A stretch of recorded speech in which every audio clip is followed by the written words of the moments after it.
think this draft strategy is going to go a long way. You got your robust RB where you load up on running backs in the early rounds, your hero RB, your zero RB.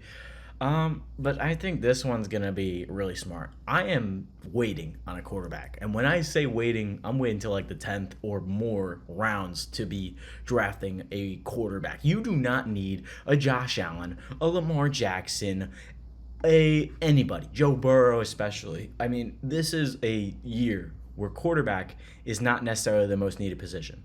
The reason why is there are so many new and improved offenses that have so much potential. Yes, the key word there is potential because you don't want to bank on upside that's not there. But these quarterbacks have proved it in the past. And the first guy, Trevor Lawrence. Lawrence looked pretty good last year. I mean, again, he's inconsistent. But the thing is here, the value is insane. Quarterback number 18. That's insane. Quarterback number 18. Right behind him, CJ Stroud. I don't know how CJ Stroud's ranked behind Trevor Lawrence, but this is a guy who is an MVP candidate. I do not care what anybody says. All the hype for Houston last year, the number 5 quarterback taken last year, and now all of a sudden, he drops to number 19? What happened? What did he do wrong? His receivers got hurt. He was throwing at John Mechie, Xavier Hutchinson, Dalton Schultz, who didn't really have the best season. Nico Collins was hurt for a little while too. You load up on Jaden Higgins, you go out and get Christian Kirk, and you're telling me this guy's not a top 5, top 10 fantasy quarterback? This is an absolute steal in the later rounds, and I have no problem with CJ Stroud as my number 1 starter. The only problem, lack of mobility, but we've seen pocket passing quarterbacks get up there before. I mean, not to say Baker's a pocket passing guy, but Baker Mayfield going as the quarterback 7 this year. He was somebody going into late teens last year. So if you could get your sleeper quarterback for immense value, and this is the thing with late round quarterbacks, you have so many other better positions available. Running back, wide receiver. Load up on about 5, 6, 7, 8 wide receivers and wide receiver and running backs early.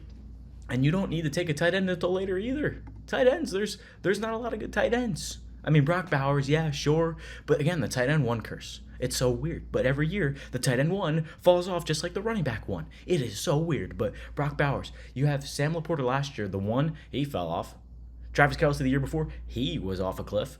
And now, I'll even say Dak Prescott. This is the minimum, number 10. But I'm taking Dak Prescott as to be my starting quarterback. Even if it's round 7, 8, this is a guy who's going to be top 5. Every other season, he's been injured, had a fully healthy season, MVP candidate. And now, you're telling me that's an improved receiving core with CeeDee Lamb and George Pickens? Oh, count me all in. I want all of Dak Prescott. Bryce Young, quarterback 22. He had a great end in the last season. An amazing end. Somebody who was considered to be a bust. His career was over last year. And then he just turned the wheels, turned everything around. As soon as they benched him for Andy Dalton, he said, all right, I got to figure out how to play or my career's in jeopardy. So he picked it up. And guess what the Panthers did? They went out and they got a weapon. Tedero and McMillan. Those two are going to be a dynamic duo. And the run game's even better too. Chuba Hubbard and Rico Dowdle. That is a nice pack. That is a nice duo. So that's a nice thing that I am looking forward to. And as far as other quarterbacks, Jordan Love. I mean, I know he got hurt last year, but if this guy's healthy, quarterback 17, pair him with Matthew Golden, their new first-round pick. Are you kidding me?